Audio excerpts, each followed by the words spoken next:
Look का रचित सुसमाचार 5 अध्याय उसके 27 से 39। Luke chapter 5 versus 27 onward through 39। मिलकर अपन पढ़ रहे हैं, 1 2 और 3, चलिए। इसके बाद वह बाहर गया और लेवी नामक एक चुंगी लेने वाले को चुंगी की चौकी पर बैठे देखा और उससे कहा, मेरे पीछे हो ले।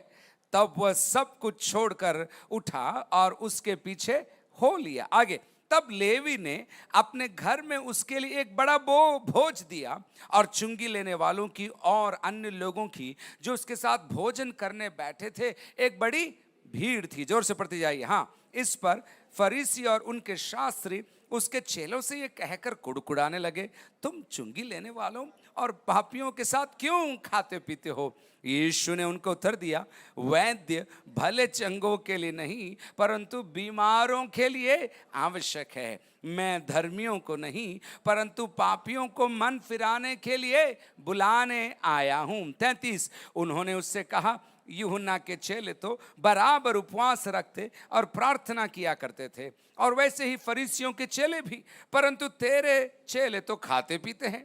यीशु ने उनसे कहा, क्या तुम बारातियों से जब तक दुल्हा उनके साथ रहे उपवास करवा सकते हो? परंतु वे दिन आएंगे जिनमें दुल्हा उनसे अलग किया जाएगा, तब वे उन दिनों में उपवास करेंगे। उसने एक और दृष्टांत भी उनसे कहा, बोलते जाइए। कोई मनुष्य नए वस्त्र में से फाड़कर पुराने वस्त्र में पैबंद नहीं लगाता, नहीं तो नया फट जाएगा और वह पैबंद पुराने में मेल भी नहीं खाएगा। और कोई नया दाखरस पुरानी मशकों में नहीं भरता, नहीं तो नया दाखरस मशकों को फाड़कर बह जाएगा और मशकें भी नष्ट हो जाएंगी, परंतु नया दाखरस नई मशकों में भरना चाहिए। आगे, कोई मनुष्य पुराना दाखरस पीकर नया नहीं चाहता, क्योंकि वह कहता है कि पुराना ही अच्छा है। परमपिता परमेश्वर, हम आपका धन्यवाद देते हैं। कई लोगों ने मेरे साथ बाइबल के वचन को पढ़ा, प्रभु उनको तू आशीषित कर। प्रार्थना करते हैं प्रभु, तेरे वचन पर जो अभिषेक है, तेरे वचन की जो सामर्थ है, तू हमको खोल कर दे प्रभु। हमारे दिल, हमारे दिमाग प्रभु तेरे वचन के प्रति आकर्षित रहें, हमारा ध्यान तेरी ओर लगा रहे, और पवित्र आत्मा आप यहाँ मौजूद है। मुझे ये अनुग्रह दे कि आपके वचन को मैं कह सकूं, और हमें ये अनुग्रह दे कि आपकी आवाज़ को हम सुन सकें। यीशु नासरी के नाम से मांगते हैं, आमीन और आमीन। प्रभु यीशु मसीह की कार्यशैली बिल्कुल अलग थी, और उनके चंगाई करने की सामर्थ हो या उनके सिखाने का तरीका हो, प्रार्थना का तरीका हो, हमेशा जैसा लोग सोचते थे उससे बिल्कुल अलग हुआ करता था। इसलिए हमेशा लोगों में एक बेचैनी हो जाती थी, अरे हमने जैसे सोचा वैसे तो आपने नहीं किया, अरे हमने जैसे चाहा वैसे आपने नहीं किया, ये कैसे हो गया? इसी अध्याय के अंदर 2-3 बार लोगों ने यीशु की कार्यशैली, यीशु की कार्य पद्धति पर हाथ उठाया। मैं आपको बताता हूं, अगर आप पढ़ें 20 आयत के अंदर, 5 अध्याय के अंदर ही उसके 20 और 21 में लिखा है, उसने उनका विश्वास देखकर उससे कहा, हे मनुष्य, तेरे पाप क्षमा हुए। तब शास्त्री और फरीसी विवाद करने लगे, ये कौन है जो परमेश्वर की निंदा करता है? परमेश्वर को छोड़ और कौन पापों को क्षमा कर सकता है? Every time Jesus did something, there was opposition to the way he did it, to what he did and to what he long to do among the people. लोगों की समझ, लोगों की कैसे कहूं मैं, अपेक्षाएं पुरानी रीतियों में फंसी थी, लेकिन प्रभु यीशु मसीह पुरानी रीतियों में नहीं फंसे थे। वे हमेशा नया कार्य करने को तैयार रहते थे, हमेशा फ्रेश काम करते थे, हमेशा फ्रेश तरीके से करते थे। एक बार मैंने अध्ययन किया, कभी भी प्रभु यीशु मसीह ने एक ही तरीके से चंगाई नहीं किया। हमने देख लिया, फिर भी एक बार और बोलता हूं, कभी छू कर चंगा किया, तो कभी बोल कर चंगा किया, तो कभी भेज कर चंगा किया, तो कभी मिट्टी लेकर चंगा किया, कभी मिट्टी और थूक को मिलाकर चंगा किया। कभी भी एक ही रीति से यीशु ने अपने कार्य पद्धति को नहीं किया, क्योंकि वो पवित्र आत्मा पर निर्भर थे अपनी सेवकाई के लिए। एक बार ऑब्जेक्शन आ गया। अब देखिए 30 आयत में देखिए वापस, इस पर फरीसी और उनके शास्त्री उसके चेलों से कहकर कुड़कुड़ाने लगे, तुम चुंगी लेने वाले हो और पापियों के साथ क्यों खाते पीते हो? पवित्र हो तो तुम्हें पवित्र रहना चाहिए, क्या बात है, तुम खाते पीते रहते हो, तुम घूमते रहते हो। इतना ही नहीं, तीसरी बार और आ गया। तीसरा ऑब्जेक्शन भी वापस 33 आयत में लिखा है, यूहन्ना के चेले तो बराबर उपवास रखते और प्रार्थना करते, वैसे ही फरीसियों के चेले भी, परंतु तेरे चेले तो खाते और पीते। They had an objection to everything.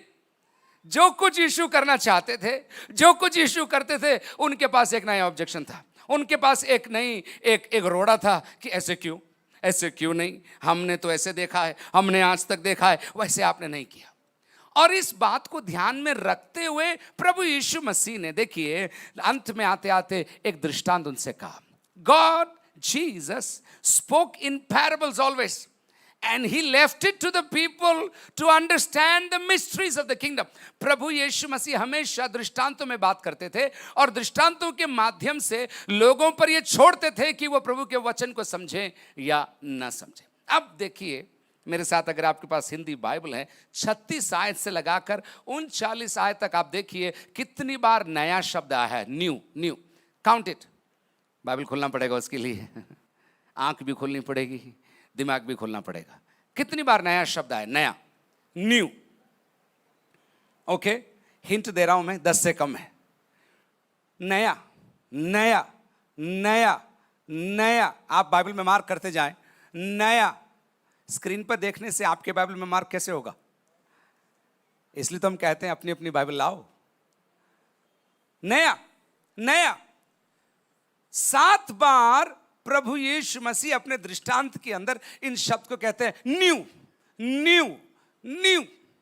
और इस दृष्टांत के माध्यम से प्रभु यीशु मसीह अपने सुनने वालों को और आज इस मंडली में बैठे हुए लोगों को और जो ऑनलाइन सुन रहे हैं उनसे प्रभु का आत्मा कुछ कहना चाहता है। जिसके कान हैं वे सुनेंगे प्रभु आप आत्मा से, कलीसिया से क्या कह रहा है। विश्वास से आमीन बोल सकते हैं आप लोग जोर से।